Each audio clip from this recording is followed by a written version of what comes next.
এখানে দাঁড়াইছই, দুইটা কথা বলি তোমাদের। দেখো তোমরা আমাকে কি, আমি তো আর মহিলা না যে রূপের জন্য ভালোবাসো, আর আমি তোমাদেরকে তো টাকা পয়সাও দিতে পারি না, চাকরি বাকরিও দিতে পারি না। তাহলে তোমরা হয়তো আমাকে পছন্দ করো, আমি আল্লাহর পক্ষে কথা বলি, তাই তো? তোমরা তো চিন্তা করো, আচ্ছা আমরা মানি না মানি, ভাই তো ভালো কথা বলে, আমি বলতে পারি না, তাই বলি কি উনি ভালো বলে এটাকে প্রত্যাখ্যান করবে, এরকম তো ভাবো, এই জন্য তো ভালোবাসো। ধাক্কা ধাক্কি কিন্তু ভালো তোমরা দাঁড়াও, আমাকে এমন মতো যেতে দিও। এখন হয় কি হ্যান্ডশেক একজন করতেছে, সবাই করতে আসে।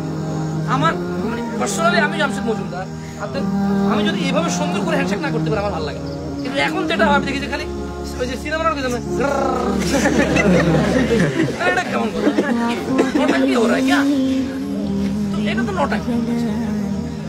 তোমাদের একটা পরামর্শ, আমি কখনো দাড়ি কাটি, আমি যখন ছোট ছিলাম তখন আমার হালকা হালকা দাড়ি ওঠে, আমি কখনো দাড়ি কাটি নাই। তোমরা আস্থা রাখো, আমি যত মানুষের চিনি বেশিরভাগ মানুষই আমার দাড়ি ধরে। কেন জানো? অনেক নরম। তুমি দেখো তোমাদের, তুমি একটা কাগজ নিয়ে আসো, টিস্যু দিয়ে চাপতো আমার দাড়ি, আমি কখনোই কাটি নাই। না কাটার কারণে কি হয়েছে জানো? এগুলো শক্ত হয় না, খোঁচা খোঁচা হয় না। যে যত বেশি দাড়ি কাটে তার দাড়ি তত মজবুত হয়। তোমাদের যারা দাঁড়িয়ে ওঠে আমি তোমাদেরকে বলি, আচ্ছা বিয়ে করতে কষ্ট হয়ে দাঁড়িয়ে এরকম মনে হয়? আমি তখন জামশেদ মজুমদার ছিলাম না, শুধু জামশেদ, শুধু কি পুরো নাম বললে কেউ তুমি তোমার নাম বলবো না, মোহাম্মদ সাব্বির হোসেন। আমার যখন কেউ জিজ্ঞেস করতো পুরো নাম আমি জামশেদ বলতাম, এখন তো সবাই জামশেদ বলতে। আমি যখন জামশেদ তখনও আমার বাপ দাদার বাড়ির পরিচয়, নিজের এলাকার অবস্থান দিয়ে বিয়েতে অসুবিধা হয় দাঁড়িয়ে, কারণ যে মেয়ে আমার কাছে বিয়ে বসবে সে আগে থেকে তো জানছে আমার দাঁড়িয়ে আছে না, তো আপত্তি নেই। এখন প্রবলেম কোথায় তোমাদেরকে আমি বলি, তোমরা যখন আগে ক্লিন শেভ হবা, বিয়ের পরে দাঁড়িয়ে রাখতে যাবা, তখন তোমার স্ত্রী যে সবসময় তোমাকে এখানে তুনতুনে মানে সিদ্ধ ডিমের মতো পাইছে, তোমার সিদ্ধ আলু পাইছে, মানে শেভ করে ফেলে লাগে না ভাই,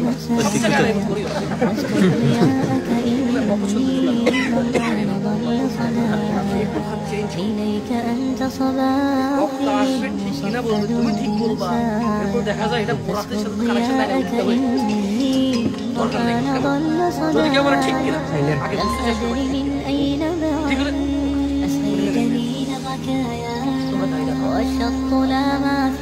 আল্লাহ রাসূলকে ভালোবেসে দাড়িটা রাখো। আর আল্লাহ নবী সাল্লাল্লাহু আলাইহি ওয়াসাল্লাম বলেছেন যে কুল্লু উম্মতি ইয়াদখুলুনাল জান্নাহ। আল্লাহ রাসূল কি বলছে? আমার সমস্ত উম্মত জান্নাতে যাবে, সুবহানাল্লাহ, ইল্লা মান আবা, শুধু আবা জান্নাতে যাবে, কে জান্নাতে যাবে না? আবা। সাহাবারা বলল ওয়া মান ইয়াবা ইয়া রাসূলুল্লাহ, হে আল্লাহর রাসূল, আমরা সব উম্মত যদি জান্নাতে যায়, আবা যদি জান্নাতে না যায় তাহলে সে কে আবা? বলল যে মান আতাআনি, আল্লাহ বলল যে আমার অনুসরণ করে সে জান্নাতে যাবে, ওয়া মান আসানি, যে আমার অনুসরণ করে না সেই হচ্ছে আবা, সে জান্নাতে যাবে। তো তোমরা দাঁড়িয়ে রাখো, আমি তোমাদের অনেকের টাকা নিচে প্যান্ট দেখতেছি, তোমাদের থেকে কথা নিতে পারবো না ভাই। আল্লাহ তিনি পরাক্রমশালী, মহামহিম, সর্বশক্তিমান, সবকিছু একচ্ছত্র মালিকানা যিনি, যারা ওনারই কথা তোমরা মানো না, আমি তোমার কথা কি করবো? তোমরা যা কজন এখানে আসো, অ্যাটলিস্ট যারা চলে গেছে, তোমরা যা কজন আসো এখন, আমি শিওর যে তোমরা আমাকে পছন্দ করো, কারণ এতক্ষণ কেউ থাকে না, চলে গেছে চলে। তোমরা তো চিন্তা করছো আমি বের হবে, একটু দেখা হবে। আমি তোমাদের বিনীত অনুরোধ করি ভাই, আজকের পর থেকে টাকনুর নিচে প্যান্ট পরিও, ওকে? ইনশাআল্লাহ। যদি কেউ বলে যে তোর প্যান্ট তুই পরে কেন, বলবে যে হাজা এইটা আল্লাহর জন্য রাসূল সাল্লাল্লাহু আলাইহি ওয়াসাল্লামের সুন্নাত হিসেবে পালন করি। টাকনুর উপর প্যান্ট কেন তুলবা? সুন্নাত কেন?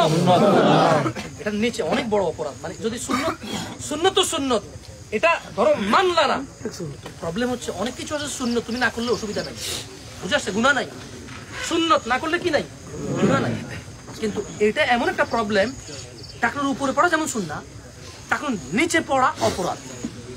সব সুন্নাত কিন্তু তুমি পালন না করলে অপরাধ না, বুঝে আসছে না? আসে নাই, নেকি হবে না, কি হবে না? নেকি হবে না, কিন্তু অপরাধ না। কিন্তু টাকনুর উপরে যদি প্যান্ট না পরো, নিচে যদি ঝুলে, আল্লাহ কিয়ামতে কথা বলবে না। দয়াও মানে তুমি কি বুঝ আমি যখন মুক্ত বসছি ছোটবেলা মুক্ত